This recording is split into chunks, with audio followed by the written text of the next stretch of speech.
En cualquier parte del mundo, sacar un carro del concesionario es el peor negocio de tu vida.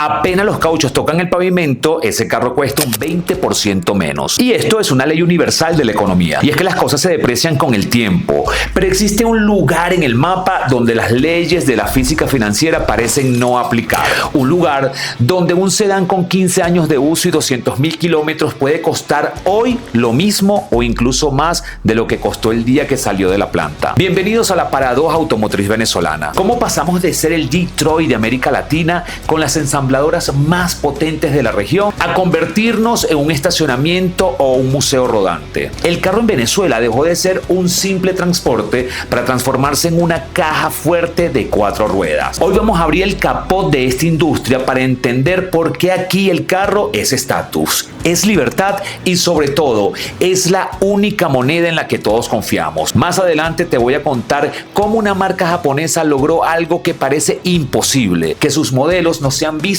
como máquinas, sino como lingotes de oro que el venezolano defiende a capa y espada. Entender ese fenómeno es entender la psicología de todo un país. Prepárate, porque lo que te voy a contar no es solo una historia de motores y aceites, es la radiografía de cómo hemos sobrevivido a través de lo que manejamos. Soy José Gremo. Me apasiona investigar, reflexionar y luego comunicarte toda la experiencia a través de estos videos. Bienvenidos. Para entender a dónde vamos, hay que mirar el retrovisor, y lo que se ve en el retrovisor de la Venezuela es envidiable. Corre el año 1948, mientras gran parte del mundo apenas estaba sacudiendo el polvo de la Segunda Guerra Mundial. En la zona industrial de Caracas, la General Motors abría su primera planta de ensamblaje. No éramos solo compradores, nos convertimos en creadores. Venezuela se estaba transformando en el motor de la región. Piénsalo por un segundo. En las décadas siguientes, Valencia se convirtió en nuestra propia Detroit. Ford, Chrysler, Toyota, Fiat y más tenían su bandera en nuestro país y querían posicionarse en un pedazo de terreno de Venezuela. Trabajar en un ensamblador en aquel entonces no era solo un empleo, era entrar en la aristocracia obrera. Ser empleado de Ford en Valencia significaba tener un seguro médico que parecía de otro planeta, vacaciones pagas en los mejores hoteles y, lo más importante, un sentido de orgullo. El venezolano que apretaba los tornillos de un Malibu o un Century sabía que ese carro iba a rodar por toda la geografía nacional con el sello hecho en Venezuela. En esa época la relación del venezolano con el carro era de abundancia. El combustible era casi un regalo de la naturaleza y los carros eran lanchones, tanques de guerra americanos de 6 y 8 cilindros. No nos importaba el consumo, nos importaba el espacio, el cromo y la potencia. Pero no era solo un tema de metal. Se creó un ecosistema de proveedores locales. Cauchos, vidrios, baterías, asientos. Miles de familias se alimentaban gracias a que tú y yo teníamos un vehículo nuevo cada año. Era una industria robusta que nos decía que éramos un país moderno, pujante y sobre todo industrializado. Pero ¿en qué momento pasamos de esa abundancia de los lanchones americanos a la obsesión por los carros compactos y eventualmente al dominio absoluto de los japoneses? Si revisamos las estadísticas de la Cámara Automotriz Venezolana de finales de los 70, la foto es clara. El venezolano quería tamaño. El Chevrolet Malibu no era solo un carro, era el estándar de la clase media exitosa. De hecho, existe una historia fascinante en el sector. Se dice que en los años 80 Venezuela era uno de los mercados fuera de Estados Unidos con mayor penetración de los motores V8 por habitante. Nos gustaba el torque y nos gustaba el espacio. Pero la realidad tiene una forma curiosa de ajustarse. A mediados de los 90 algo cambió en nuestra configuración mental. El mercado se abrió y las ensambladoras entendieron que el país necesitaba otra cosa. Aquí es donde ocurre un fenómeno que muchos recordarán: la llegada del Chevrolet Corsa en 1996. Porque un carro tan pequeño se volvió una fiebre nacional. No fue solo por el precio. Investigaciones de mercado de la época sugerían que el venezolano estaba empezando a valorar la agilidad urbana y por primera vez la facilidad de mantenimiento sobre la potencia bruta. El Corsa junto al Fiat Uno democratizaron el acceso al primer carro para todas las generaciones de jóvenes profesionales. Pero si hablamos de récords reales, tenemos que mencionar la década de los 2000. Fue el momento de mayor volumen en ventas en nuestra historia. En el 2007, escucha bien, el mercado venezolano alcanzó una cifra histórica, casi 500.000 unidades vendidas en un solo año.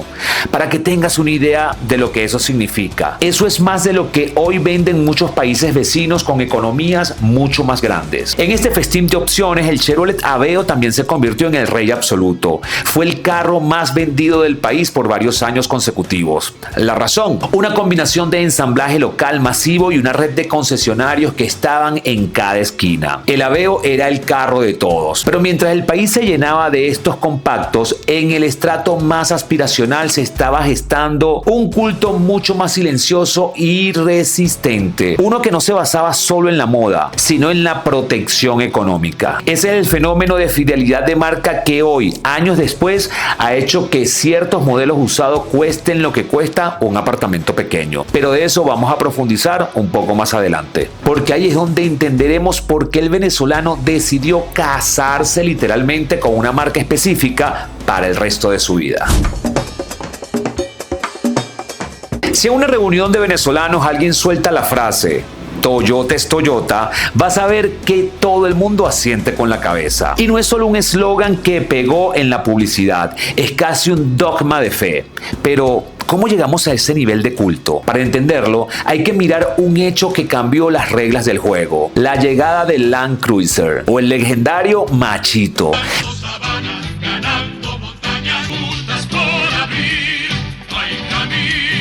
Mientras otras marcas sufrían con nuestro clima y se quedaban pegados en nuestras carreteras, Toyota construyó una reputación de que nada lo detiene. El venezolano no asocia a Toyota con un lujo delicado, sino con algo mucho más valioso cuando las cosas se ponen difíciles. Confiabilidad absoluta. Pero aquí ocurre algo que no vas a ver en ningún manual de economía tradicional. En nuestro mercado, Toyota dejó de ser un vehículo y se convirtió en un activo financiero. ¿Te has fijado que el precio de una Hilux o una Fortuner usada parece estar blindado?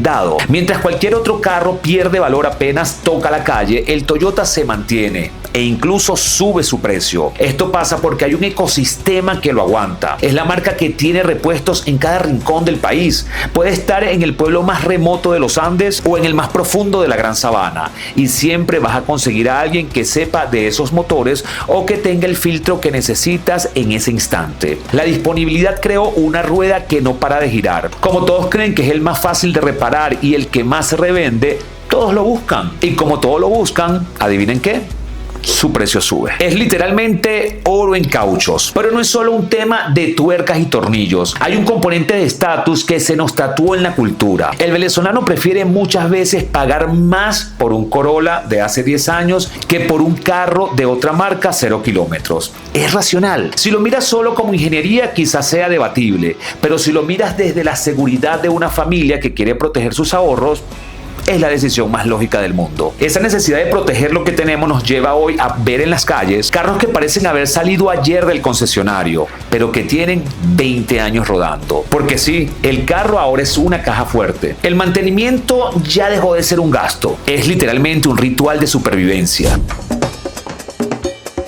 Cualquier extranjero que camina por las calles de Caracas se sorprende de lo mismo. ¿Cómo es posible que un carro con 20 años de uso brille como si fuera uno nuevo? Y es que en otros países un vehículo 2005 es una chatarra o un recuerdo olvidado. Aquí en Venezuela es el patrimonio de una familia. Lo que sucede es que el venezolano desarrolló un instinto de preservación casi científico. Como el acceso a crédito desapareció y comprar un vehículo nuevo se volvió una montaña empinadísima, el carro que ya poseemos pasó a ser nuestra caja de ahorros principal. Si se fijan, ha nacido una industria gigantesca de lo que llamamos restauración. El venezolano no solo cambia el aceite del carro, lo pule, lo cuida, busca el repuesto original aunque cueste un poco más. ¿Por qué? Porque sabemos que si lo mantenemos impecable, ese metal es dinero en efectivo el día que necesitamos resolver alguna emergencia o invertir quizás en algún negocio. El mantenimiento dejó de ser un fastidio fastidio y se convirtió en una inversión de capital. Esta cultura de cuidado ha generado un fenómeno curioso. El mercado de los usados en Venezuela es uno de los más dinámicos y exigentes de la región. Aquí no compras un carro solo por el kilometraje, lo compras por quién era el dueño, por qué lo está vendiendo, cuántos dueños ha tenido. Ese historial de cuidado es el que determina el precio, rompiendo cualquier tabla de valoración internacional. Pero después de este viaje por la nostalgia, la industria y nuestra obsesión por la durabilidad, toca hacernos una pregunta difícil. ¿Hacia dónde vamos? ¿Seguiremos siendo un museo rodante o estamos a la puerta de una nueva era de nuestras calles? Después de pasearnos por los años dorados de la ensambladora, de entender que un Toyota es prácticamente un cheque al portador y de ver cómo convertimos nuestros garajes en bóvedas de seguridad, queda una conclusión clara. El carro para nosotros nunca ha sido solo metal y 4 ruedas. Es el reflejo de nuestra capacidad de resistir y de darle valor a lo que tanto esfuerzo logramos conseguir. Hoy, las calles de Venezuela nos cuentan una historia de contrastes. Por un lado, ese parque automotor que se niega a envejecer gracias al cariño de sus dueños. Y por el otro, la llegada de nuevas marcas que intentan descifrar el mercado venezolano que es tan particular. Volverá a ser un centro industrial del que nos sentimos orgullosos en algún momento. El tiempo dirá. Lo que sí queda claro es que mientras haya un carro nuevo o viejito en Venezuela, siempre habrá alguien detrás cuidándolo como si fuera el primero. Pero ahora quiero escucharte a ti que estás del otro lado de la pantalla. ¿Cuál fue ese carro que marcó tu infancia o la de tu familia? ¿Eres de los que piensa que Toyota es Toyota o crees que hay otras marcas que hoy están ganando la batalla en nuestras calles? Cuéntamelo en los comentarios. Y si te gusta este tipo de videos, por favor, deja tu like, comentario y compártelo. Y no olvides suscribirte. Hasta la próxima historia.